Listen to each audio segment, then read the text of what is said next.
হিমন্ত বিশ্ব শৰ্মা আহি উপস্থিত হৈছে আজাৰা মিৰ্জাপুৰত নতুনকৈ নিৰ্মাণ কৰা মন্দিৰ আনুষ্ঠানিকভাৱে উদ্বোধনী অনুষ্ঠানত অংশগ্ৰহণ কৰাৰ কাৰণে মুখ্যমন্ত্ৰীগৰাকী আহি উপস্থিত হৈছে আৰু তেওঁ প্ৰথমতে পূজাত অংশগ্ৰহণ কৰিছে বিপণী যাওঁ পিছত পূজাৰ মাজলৈ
জালুকবাৰী সমষ্টিৰ অন্তৰ্গত মিৰ্জাপুৰত নতুনকৈ নিৰ্মাণ কৰা এই মন্দিৰভাগ মুখ্যমন্ত্ৰীয়ে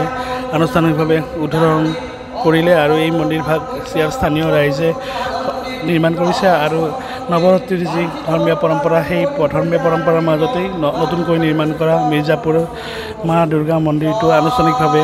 উদ্বোধন কৰিলে মুখ্যমন্ত্ৰীয়ে আৰু মুখ্যমন্ত্ৰীয়ে আহি ইয়াত উপস্থিত হৈ পূজাত অংশগ্ৰহণ কৰা পৰিলক্ষিত হৈছে